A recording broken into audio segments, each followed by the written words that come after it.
We're going to spend the next 3 or 4 weeks on group theory. So let's begin this lecture again with the definition of a group. A group is a set together with a binary operation, which here I just indicate is delta. It could be a number of operations: function composition, matrix multiplication, matrix addition, real number addition, real number multiplication, etc. But in general, we'll just call it delta in the definition. G is a group if the following 3 properties hold. 1, the operation is associative. 2, there is an identity element that we denote by E in G. And number 3, every element in G has an inverse. And we have proven before that inverses are unique. Inverses for the group elements are unique for each G. So G inverse, or G delta G inverse, is equal to G inverse delta G is equal to the identity. A group G is called abelian if the operation is commutative.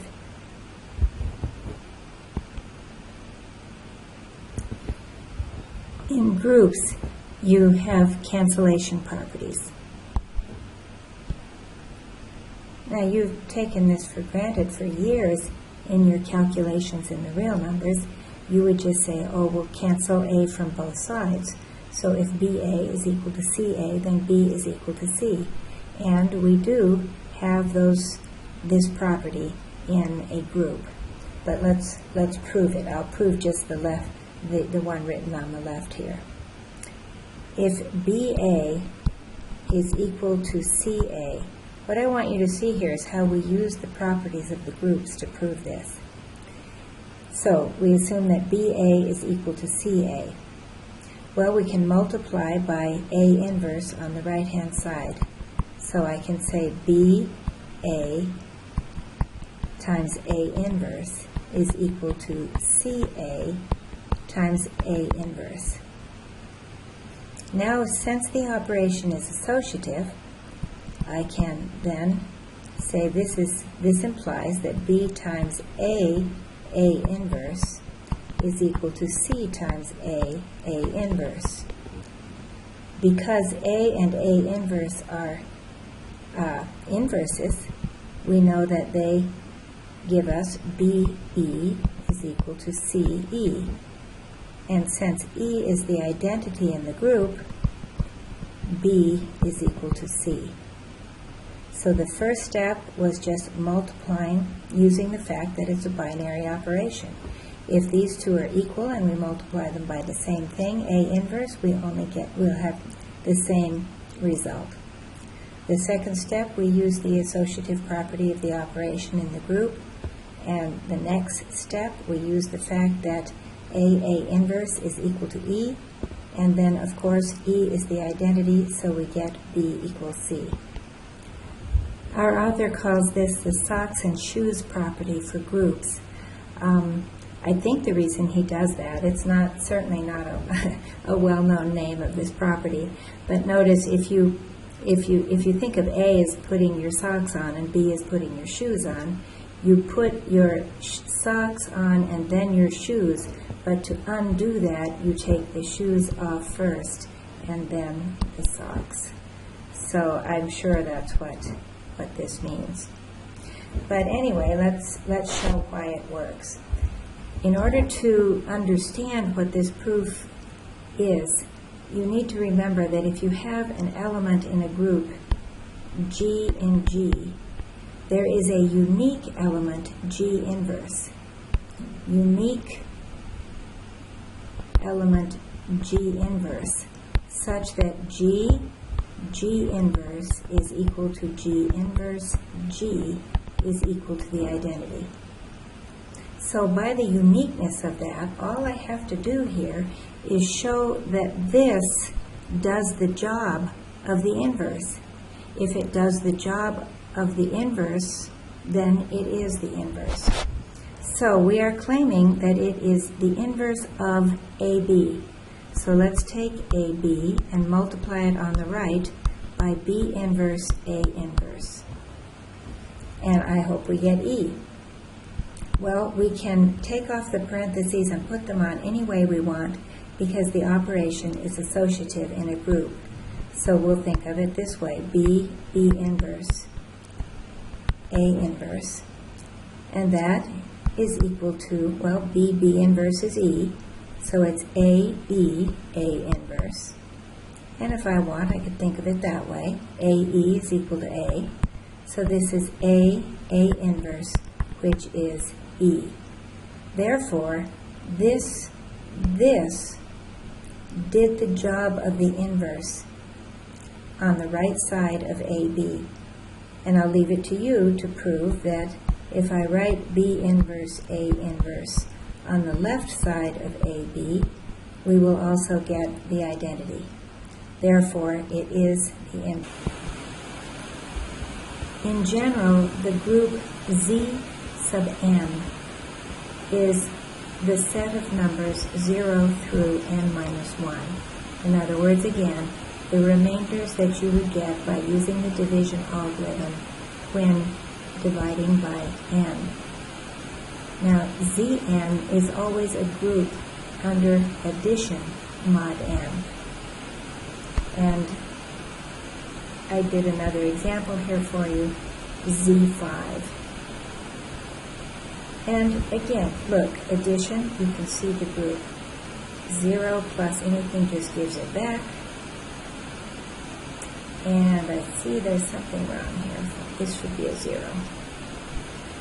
And adding 0 gives us the elements back. It is the identity. 0 is the additive identity. And notice in each row and each column we have 0, 1, 2, 3, 4.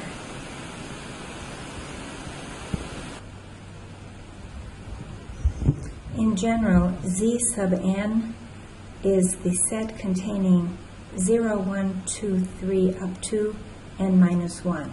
In other words, Z sub n contains the remainders that you would get upon division by n using the division algorithm.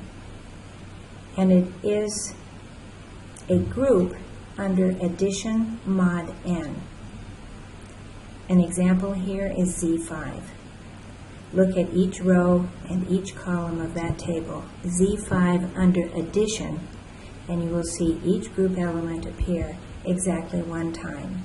And you can see that 0 is the additive identity.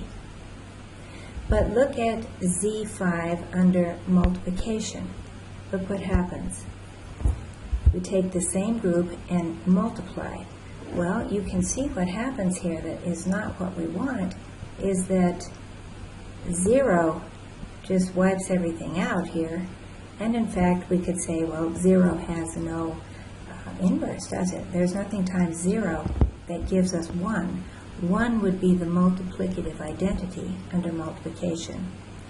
And so we see that this is definitely not a group under multiplication. Here is another example, Z9. Now, it is a group under addition, but I'm looking here at Z9 with multiplication defined on it. Look what happens. We have the column under 0, the column under 3, and 6, misbehaving, so to say.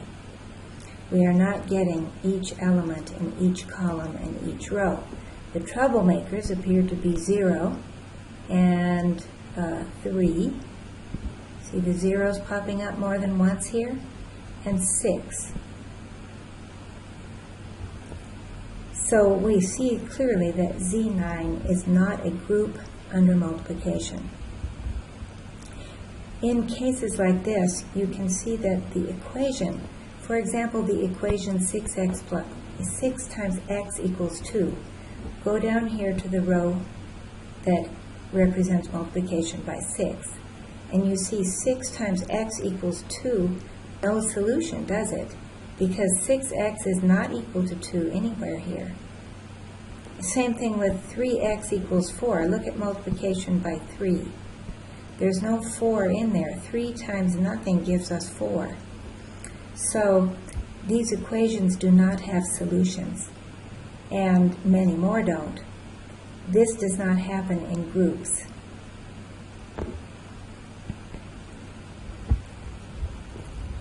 So what I did was in Z5, I removed the 0, and I was left with 1, 2, 3, 4. And I'm going to call that U5. I think that our author calls it U, you'll see it both ways, U with 5 in parentheses. That capital U tells you that it is a multiplicative group using the elements of Zn that have inverses. Now, we could see back on our previous slide. Let me go back there a sec. There's the previous slide. You see that 0, 3, and 6 do not have inverses, but 1, 2, 4, 5, 7, and 8 do. So those are the ones we want to keep. But notice, what is true about 1, 2, 4, 5, 7, and 8? What happens here, the ones that have inverses, the GCD of A and 9 is equal to 1. They have no common divisors. So if the GCD of A and 9 is 1, then A inverse is in the set. In other words, A has an inverse. So going to the slide that I was on a second ago, look at U5 and U9. And look at the definition of UN in general. UN, or U of N, the way he writes it, is the set of all elements in Zn such that the GCD with that element and n is 1. In other words, it is the set of numbers that are relatively prime to n. And note that in groups, all equations of the form ax equals b have unique solutions. That's just another way of saying that in each row and in each column, each group element appears once. So we can be sure, for example, that 4x equals 7 has a solution. Because I know that 7, oh, here it is, I know that 7 will appear in the row next to 4, and that tells me that 4 times 4, in fact, is 7. So this is a nice way of algebraically saying that in each row and each column of the Cayley table, or the operation table, every group element appears. Another way to say that is that every equation of the form ax plus b, or xa equals b, has a unique solution. Now I'm trying to cut the length of these videos way down for you. This is the last slide. But it is so important, this notation. If you can't read the notation, you'll get very confused. G to the 0 power is defined to be the identity in all groups. If n is negative, the way that you would interpret, for example, let's say g to the minus 3, is either, and listen to the words, it's either G inverse cubed, or you could think of it as G cubed inverse. The usual laws of exponents, at least these two, when the base of the exponent is the same group element, then we can just add our exponents as usual and multiply them in this case. Exactly what you do in the real numbers under multiplication. But you have to be really careful, because AB to the n See, you have an A and a B. It's not just the same base A. AB to the n means AB, AB, AB, n times. And you cannot say A to the n times B to the n unless you know that the operation is commutative. For example, AB cubed is AB times AB times AB. And you can't just go moving the A's and the B's around unless you know that the operation is commutative. This is another thing that I hope you will pay special attention to. Multiplicative groups. Those are all the groups with functions as elements, matrices under multiplication, real numbers under multiplication, the U sets, the U5, U4, those sets under multiplication. We just use this notation right here, AB. And E is the identity, or 1, if you know you're in a set where the identity is 1. This is read A inverse. A inverse, the multiplicative inverse of A. This is read A to the n, meaning A times itself n times. And this is read A B inverse. Whereas the exact same idea, if the operation is addition, is written a bit differently.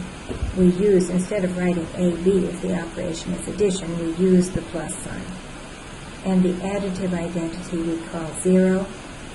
The inverse of A we write as minus A. And A times itself n times would be A plus itself n times, so that's NA. Notice, I remember getting confused about this myself the first time I ever started studying groups. When we write NA, if you're in a group under addition, you have to remember n is probably not a group element. It just means A plus itself n times. And then, of course, A minus B is how we say A plus the inverse of B. We call it A minus B.